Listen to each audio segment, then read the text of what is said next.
Bismillahirrahmanirrahim. Assalamualaikum warahmatullahi wabarakatuh.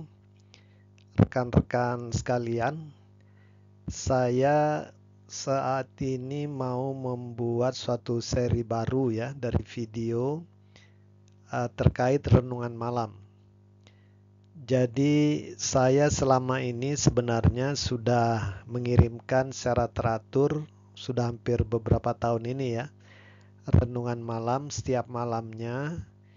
Biasanya berupa foto seperti ini, yang kemudian di foto tersebut saya cantumkan apakah itu ayat Al-Quran, kemudian hadis, atau kata-kata bijak ya dari para ulama, atau bahkan dari tokoh-tokoh internasional ya, maupun tokoh-tokoh nasional yang saya anggap eh,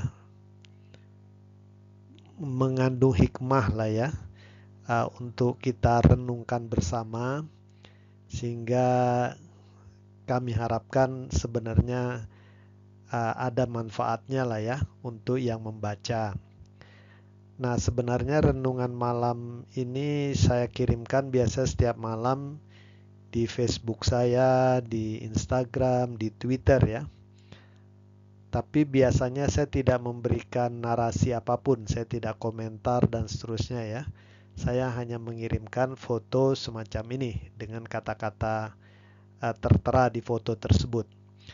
Nah, kemudian ada teman-teman yang menyarankan coba tolong diberi narasi ya, apakah dalam bentuk tulisan ya, atau kata-kata kalau di video ya di YouTube. Tapi berhubung tulisan saya belum punya waktu untuk membuat narasinya, saya coba narasinya itu dengan YouTube semacam ini ya. Nah, saya mulai dengan renungan malam nomor 1 terkait malu dan iman ya. Tapi sebelumnya semacam disclaimer bahwa sebenarnya ini perenungan yang sifatnya pribadi, tujuannya sebenarnya untuk muhasabah diri ya, bukan untuk menilai orang lain ya. Nah, saya share mudah-mudahan ada manfaatnya ya. Nah, ini ada satu hadis dari Rasulullah diriwayatkan oleh Al-Hakim yang menyatakan bahwa malu dan iman itu bergandengan bersama ya. Jadi apabila hilang salah satunya, maka hilang pula yang lainnya. Nah, tentunya dalam hal ini malu di sini adalah malu untuk berbuat hal-hal yang tidak baik ya. Malu kalau kita melanggar aturan-aturan dari Allah Subhanahu wa taala. Nah, menurut hadis ini, kalau kita tidak malu untuk melakukan hal-hal yang sifatnya aib ya, misalnya kita tidak malu untuk korupsi, tidak malu untuk berzina dan lain-lainnya, maka sebetulnya iman kita itu hilang ya. Atau kebalikannya, kalau kita tidak punya iman, kita tidak percaya akan keberadaan Allah Subhanahu wa taala, kita tidak percaya dengan aturan-aturan agama yang diturunkan Allah melalui Rasul dan Nabi-Nya, maka biasanya kita tidak malu untuk melakukan hal-hal yang sebenarnya tidak baik ya. Dalam hadis yang lain dikatakan bahwa malu itu salah satu cabang dari iman ya. Atau bahkan ada semacam warning dari Rasulullah, kalau kamu tidak malu maka berbuatlah sesuka hatimu ya.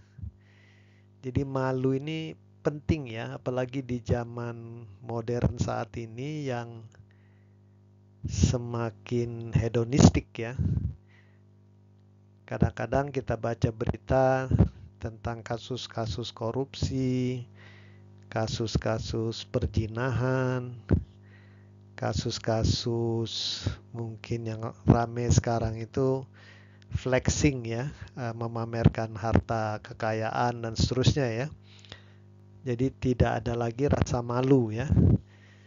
Nah, saya pikir rasa malu ini perlu dipupuk, yaitu rasa malu untuk berbuat hal-hal yang melanggar aturan Allah ya. Kita malu untuk melakukan hal-hal yang merugikan orang lain ya. Kita malu melakukan hal-hal yang merusak ya dan mengganggu ketertiban ketenangan umum ya. Saya pikir ini salah satu sifat yang baik ya. Nah, mudah-mudahan renungan singkat ini tentang malu dan iman ini bisa membawa keberkahan lah ya dalam kehidupan kita sehari-hari ya.